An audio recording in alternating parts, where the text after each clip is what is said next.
আজকের খুতবায় আমি আপনাদের সাথে শয়তানের একটি আক্রমণ কৌশল সম্পর্কে আলোচনা করব। এর আগে আমরা সম্মুখ ভাগ থেকে তার আক্রমণ সম্পর্কে কথা বলেছিলাম।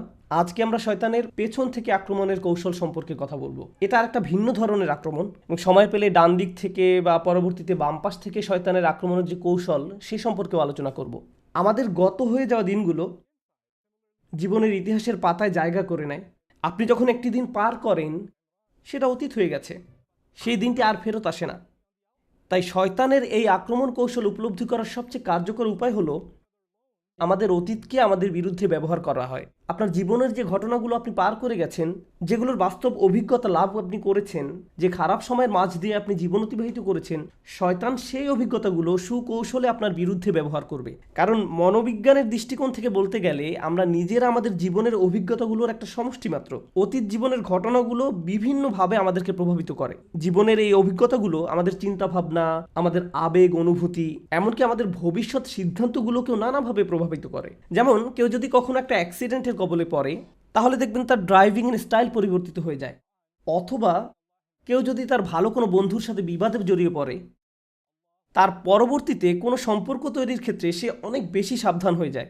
আর শয়তান চায় যে কোনোভাবে আমাদের চিন্তাভাবনাকে প্রভাবিত করে আমাদেরকে তার নিজের পথে পরিচালিত করতে। এজন্য আজ আমি তার এমন কিছু পদ্ধতি সম্পর্কে কথা বলবো যেখানে সে আমাদের অতীতকে আমাদের বিরুদ্ধে ব্যবহার করে। আমরা মনে করি এই চিন্তাগুলো আমাদের নিজেদের, কিন্তু মূলত এগুলো হলো শয়তানের ওয়াসওয়াসা। সে চায় আপনি অতীতে যে ভুলটি করেছেন তা যেন আপনি আবার করেন। সম্ভবত তার একটা কৌশল হলো সে বলবে আপনি আগে অনেক ভালো মানুষ ছিলেন, নামাজ সম্পর্কে অনেক বেশি সাবধান থাকতেন, সম্ভবত হারাম বিষয় থেকে বিরত থাকতেন, আল্লাহ যা দিয়েছেন তা নিয়ে সন্তুষ্ট থাকতেন, আপনি আল্লাহর অবাধ্য হননি, ভালো মুসলিম ছিলেন। পেছনে তাকিয়ে দেখেন আপনি অনেক ভালো মুসলমান ছিলেন। অনেকেই এমন আছেন যারা এরকম জীবনের পেছনের দিকে তাকিয়ে দেখেন আর বলেন আগে আমি অনেক ভালো মানুষ ছিলাম, এখন আমি আমার নিজের উপর হতাশ। আগে আমি নামাজে দাঁড়িয়ে কাঁদতাম, কিন্তু এখন আমার মনে নেই আমি সর্বশেষ কবে কেঁদেছি। আগে আমি আল্লাহর সাথে এত বেশি কানেক্টেড ছিলাম যে সব সময় আল্লাহর কথা স্মরণ করতাম। বাড়িতে প্রবেশ করার সময়, বের হওয়ার সময়, অর্থাৎ প্রতিটি সুযোগেই আমি আল্লাহকে স্মরণ করতাম। অর্থাৎ প্রতিটি কাজেই আমি আল্লাহকে স্মরণ করতাম। আমি কথা বলার সময় অনেক বেশি নরম ছিলাম, কিন্তু আমি এখন গালিগালাজ করি, মানুষের বিরুদ্ধে খারাপ শব্দ উচ্চারণ করি, আমি মেজাজের ভারসাম্য হারিয়ে ফেলি, পরনিন্দা করি। এইসব খারাপ অভ্যাসগুলো আমার মাঝে তৈরি হয়েছে। আমি এমন ছিলাম না। নিজেকে অন্য কারোর সাথে তুলনা করা এক ব্যাপার, আবার নিজেকে নিজের পূর্বের অবস্থার সাথেও তুলনা করা যায়। শয়তান তখন আপনার মনে ওয়াসওয়াসা দেয় সেই তুমি অনেক আগেই মরে গেছো, এখনকার তুমি আসল। সে চাইবে আপনি যেন নিজের উপর সম্পূর্ণ হতাশ হয়ে পড়েন। কিন্তু বাস্তবতা হলো আল্লাহ যদি আপনাকে একবার ভালো মুসলিম হিসেবে একটা নির্দিষ্ট পদ্ধতিতে জীবনযাপন করার সামর্থ্য দিয়ে থাকেন, আর তখন আপনি ঠিকই সেটা পারেন, এর মানে হলো আপনি সারা জীবন মুসলিম হিসেবে জীবনযাপন করার সামর্থ্য রাখেন। আপনি নিজেই তার প্রমাণ। কোনো কিছু যদি আপনি জীবনে একবারও সম্পাদন করতে না পারেন সেটা এক ব্যাপার। আপনি হয়তো বলেন আমি কখনোই এটা করতে পারিনি। হতে পারে এতে কিছুটা সত্যতা আছে, অথবা আপনি হয়তো ভালোভাবে চেষ্টা করেননি। এজন্য আমি নিশ্চিতভাবে বলতে পারি না যে আপনি এই ব্যাপারে সামর্থ্য রাখেন না বা রাখেন, কিন্তু কিছু যোগ্যতা আপনার ছিল। এখন এটা প্রমাণিত যে আপনার ভেতরে সেই বিশ্বাস আছে এবং সেই বিশ্বাস অনুযায়ী চলার যোগ্যতাও আপনার আছে। কিন্তু শয়তান আপনাকে বোঝাতে চাইবে যে তোমার সেই সামর্থ্য আর নেই, কারণ জীবনের যে অভিজ্ঞতার ভেতর দিয়ে তুমি অতিবাহিত হয়েছো, এখন সেই ভালো মানুষ হওয়ার যোগ্যতা তুমি হারিয়ে ফেলেছো। অন্তত আধ্যাত্মিক দৃষ্টিকোণ থেকে বলতে গেলে ফিরে আসা সম্ভব নয়। হতে পারে ইমোশনাল অনেক ব্যাপার আছে যেখানে আর ফেরত যাওয়া সম্ভব নয়। কারো অন্তর হয়তো ক্ষতবিক্ষত হয়ে পড়েছে, আর এতে কোনো সমস্যা নেই, এটার নামই জীবন। যেমন কারো যদি বাচ্চা সন্তান মারা যায়, তাহলে এই ট্রমা থেকে বের হয়ে আসা সহজ নয়। সুতরাং হয়তো এমন অনেক ট্রমা এবং অভিজ্ঞতা রয়েছে যা সারা জীবনেও সেরে উঠবে না, কিন্তু শয়তান এটা ব্যবহার করে আপনাকে আবেগগত দিক থেকে নয়, বরং ধার্মিক দিক থেকে দূষিত করার জন্য, আল্লাহর সাথে আপনার সম্পর্ক নষ্ট করার জন্য।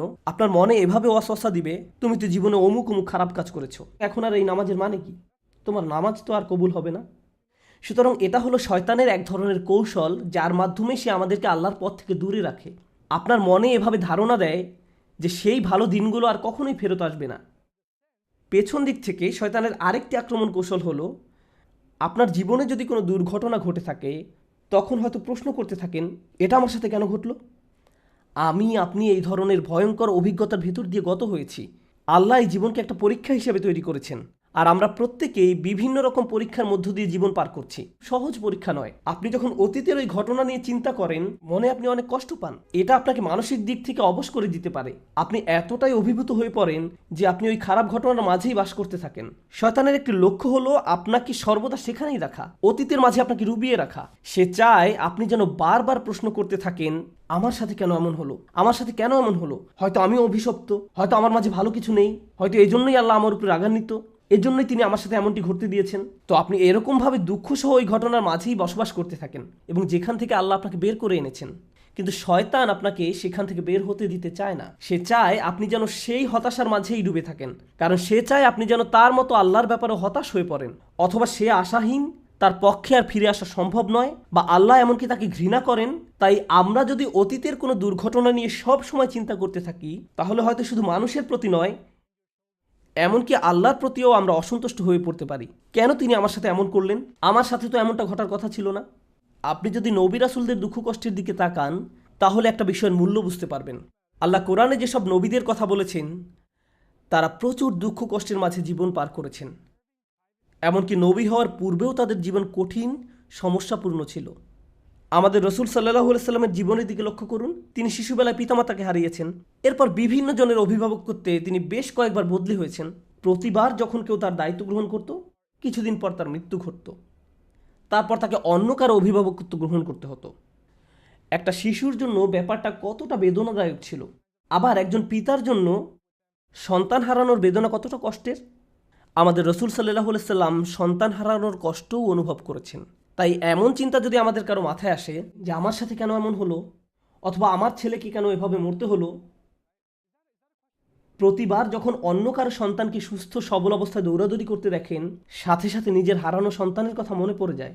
জীবনে যদি এই ধরনের কষ্টদায়ক অভিজ্ঞতাসমূহ পার করে থাকেন, তাহলে মনে রাখুন এমন কষ্টকর অভিজ্ঞতা এমনকি আল্লাহ নবী রাসূলদেরকেও পেতে হয়েছিল। কষ্টকর অভিজ্ঞতাগুলো প্রমাণ করে না যে আমাদের উপর আল্লাহর অভিসম্পাত রয়েছে। আপনি কষ্টকর অভিজ্ঞতার ভেতর দিয়ে যাচ্ছেন কারণ আল্লাহ আপনার উপর ক্রুদ্ধ, তাই শাস্তি দিচ্ছেন। ব্যাপারটা এমন নয়।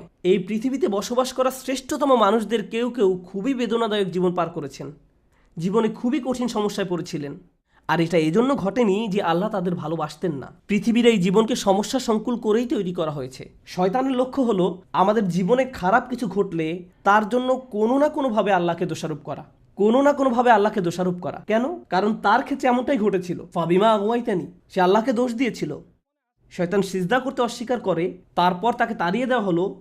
সে তৎক্ষণাৎ আল্লাহকে দোষ দেয়, আর সে চায় আপনিও যেন এই পথ অনুসরণ করেন। এভাবে সে আপনার জীবনের কষ্টকর অভিজ্ঞতাগুলোকে কাজে লাগিয়ে আপনাকে আল্লাহর কাছ থেকে দূরে ঠেলে দিতে চায়। তার আরেকটা আক্রমণ কৌশল হলো, আমাদের কেউ কেউ হয়তো অতীতে পাপে নিমজ্জিত ছিলেন।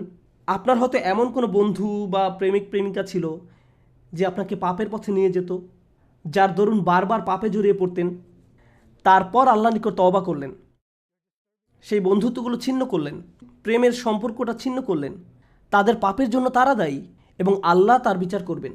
কিন্তু আপনার কাজের জন্য আপনি দায়ী হবেন, এবং এজন্যই আপনি সিদ্ধান্ত নিলেন আমার সেই বন্ধুরা অতটা খারাপ নয়, কিন্তু আমি জানি আমি যদি তাদের সাথে থাকি বা তাদের আশেপাশে থাকি, তাহলে আমি খারাপ কাজে জড়িয়ে পড়তে পারি।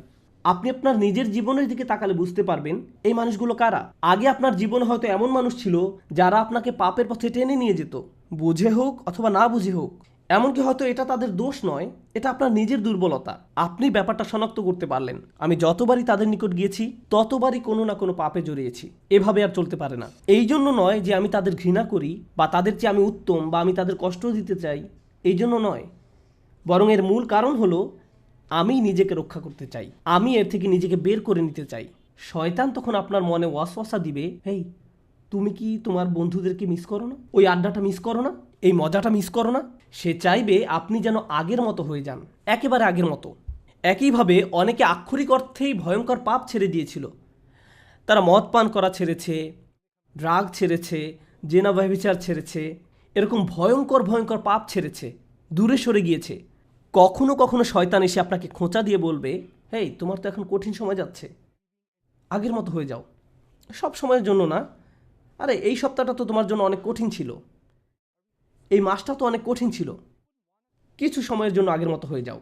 আর আপনি জানেন তখনকার ফিলিংসগুলো কেমন ছিল। আরবিতে একটা প্রবাদ আছে নিষিদ্ধ সব কিছুই আকর্ষণীয়। যদিও আমরা দিনের পথে ফিরে আসার পর অতীত পাপ নিয়ে সব সময় অনুশোচনা করি, সেই পাপগুলো আবার করার কথা চিন্তাও করতে পারি না এবং সেগুলোকে ঘৃণা করি, কিন্তু দিন শেষে আমরা সবাই মানুষ, আর মানুষের প্রবৃত্তির কামনা বাসনা থাকবে, এটাই স্বাভাবিক। শয়তান আমাদের এই দুর্বলতাকে তার নিজের নিয়ন্ত্রণে নিতে চায়। সে আপনাকে পথ ভ্রষ্ট করতে চাইবে। সে বলবে, কত সুন্দর মৌজ মাস্তিতে মেতেছিলে, জীবন কত সহজ ছিল, এখন তুমি কেন নিজেকে এত সব আনন্দ থেকে বঞ্চিত করছো? কেউ তো আর জানবে না, আগের অবস্থা ফেরত যাও। সে এভাবে আপনাকে আক্রমণ করবে, পেছন থেকে আপনাকে টানতে থাকবে। আমাদেরকে এই সম্পর্কে সতর্ক থাকতে হবে। এর সাথে ডান দিক থেকে শয়তানের আক্রমণের একটা ব্যাপার বোঝার চেষ্টা করুন। শয়তান প্রথমে আমাদেরকে সরাসরি পাপ করতে নাও বলতে পারে, এটা গুরুত্বপূর্ণ। শয়তান আমাদেরকে সরাসরি পাপ করতে নাও বলতে পারে। শয়তান চায় আমরা যেন প্রথম পদক্ষেপটা গ্রহণ করি। গন্তব্য যদি হয় 1000 মাইল দূরে, আর আপনি শুধু প্রথম পদক্ষেপটা গ্রহণ করছেন, আপনার কাছে মনে হবে না যে কোনো অগ্রগতি হলো, কোনো ক্ষতি আপনি অনুভব করবেন না। ধরুন 100 ফিট দূরে একটা আগুন জ্বলছে, এখন আগুনের দিকে এক পা এগুলো কি বেশি গরম লাগবে? না, আমি তো পুড়ে যাইনি, আমার খারাপ কিছু ঘটেনি, আমি তো পুড়ে যাইনি, এক পদক্ষেপে কোনো ক্ষতি হয়নি। এখন কেউ যদি এসে বলে, এই তুমি তো আগুনের দিকে এগিয়ে যাচ্ছ, তো কি হয়েছে, আমি কি আগুনে হাত দিয়েছি, এতে তো কোনো সমস্যা নেই। এভাবে শয়তান আপনাকে বোঝাবে এক কদমে কোনো সমস্যা নেই।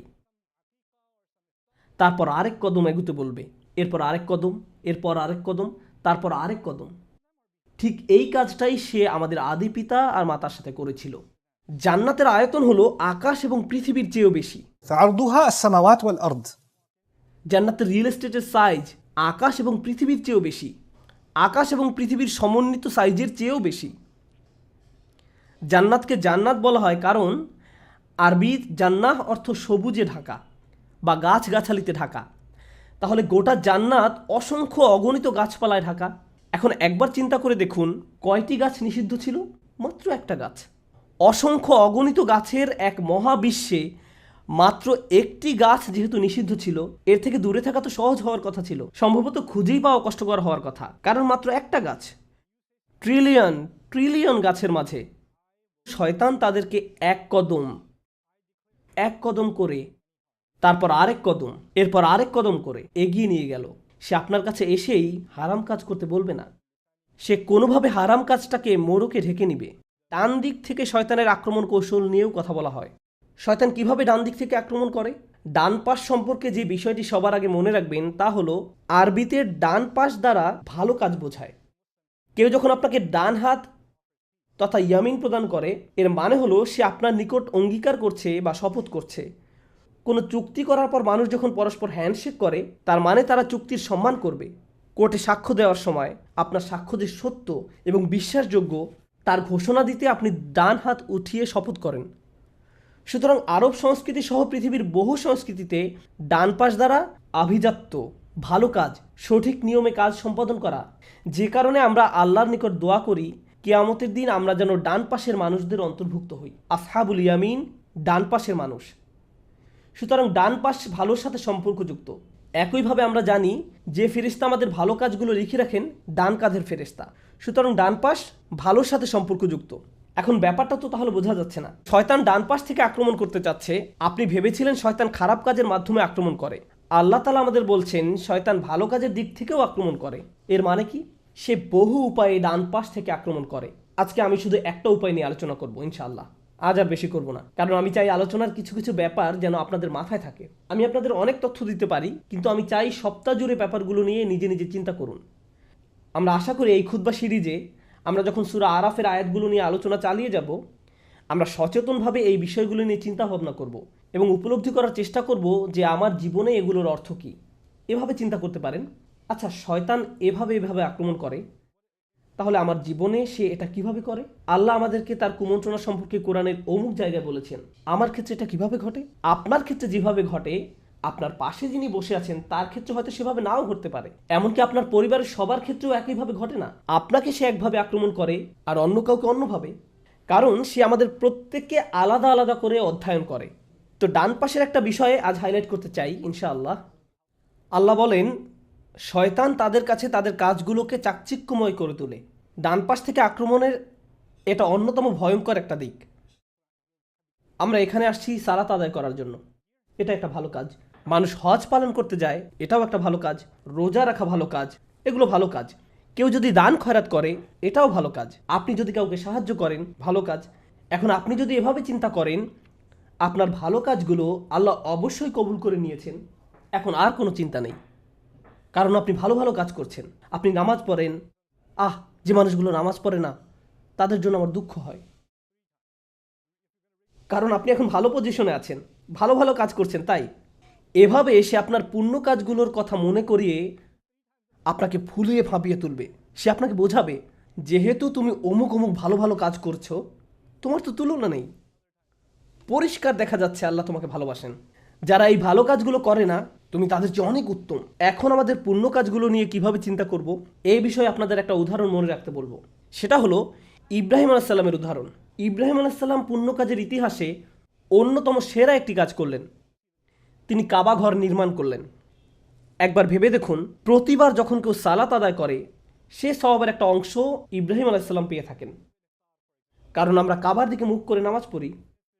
ঠিক যেমন এই ঘর যারা বানিয়েছেন, প্রতিবার আমরা নামাজ পড়লে তারাও সওয়াবের একটা অংশ পেয়ে থাকেন। পৃথিবীর যে কোনো জায়গা থেকে যে কোনো মসজিদে মানুষ সালাত আদায় করলেও সওয়াবের একটা অংশ ইব্রাহিম আলাইসাল্লামও পেয়ে থাকেন। প্রতিবার কেউ নামাজ পড়লে সওয়াবের একটা অংশ ইব্রাহিম আলাইসাল্লামের নিকট চলে যায়। তিনি যখন তার ছেলেকে নিয়ে কাবা ঘর নির্মাণ করেন, এটা অসাধারণ এক সৎ কাজ। আপনি যদি এ ধরনের কোনো সৎ কাজ করতে পারতেন, তাহলে মনে মনে কী ভাবতেন? আমি জান্নাতে যাওয়ার জন্য একেবারে প্রস্তুত। এই কাজ থেকে যে কমিশন পাওয়া যাবে তার কোনো তুলনা নেই। ইব্রাহিম আলাইসাল্লাম আল্লাহর কাছে কি দোয়া করেছিলেন? তিনি দোয়া করেছিলেন, রব্বানা তাকাব্বাল মিন্না ইন্নাকা আনতাস সামিউল আলিম। হে আমাদের রব, আমাদের নিকট থেকে কবুল করুন। মনে হয় যেন এই কাজটি যথেষ্ট কিনা তার ব্যাপারে তিনি আত্মবিশ্বাসী নন। হয়তো কোনো একটি ইটের টুকরা ঠিকভাবে ফিট হয়নি। আমার নিয়ত হয়তো যতটা নিখুঁত হওয়া দরকার ছিল ততটা নিখুঁত হয়নি। আমি হয়তো কাজ করার সময় একবার দুইবার অলস হয়ে পড়েছিলাম। এভাবে তিনি নিজেকে প্রশ্ন করতে থাকেন। তিনি এভাবে বলেননি, ইয়া আল্লাহ, আমাকে এই কাজের সুযোগ দেওয়ার জন্য আপনাকে ধন্যবাদ, এখন আমার আর কোনো চিন্তা নেই। এমন কিছু তার জন্য ছিল না। তিনি ভালো কাজ করার পর অলস হয়ে পড়েননি।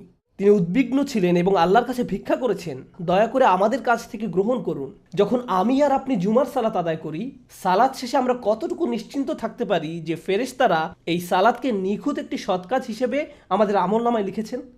নাকি আমাদের মন নামাজের সময় অন্য কোথাও হারিয়ে গিয়েছিল? নাকি নামাজ পড়ার সময় আমরা আরও 20-22 রকমের জিনিস নিয়ে চিন্তা করেছিলাম?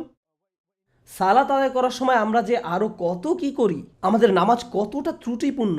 এখন আমি আপনি যদি এভাবে চিন্তা করি, ভাই আজকে আমি জুমা পড়তে গিয়েছিলাম, আমি এমনকি আজানের আগেই মসজিদে গিয়ে হাজির হয়েছি, কি মনে হয় আপনার কাছে? আমার তো মনে হয় আমার জান্নাতের ভিআইপি টিকিট পাওয়া উচিত। সিরিয়াসলি, একেবারে কাজের কাজ করে ফেলেছি।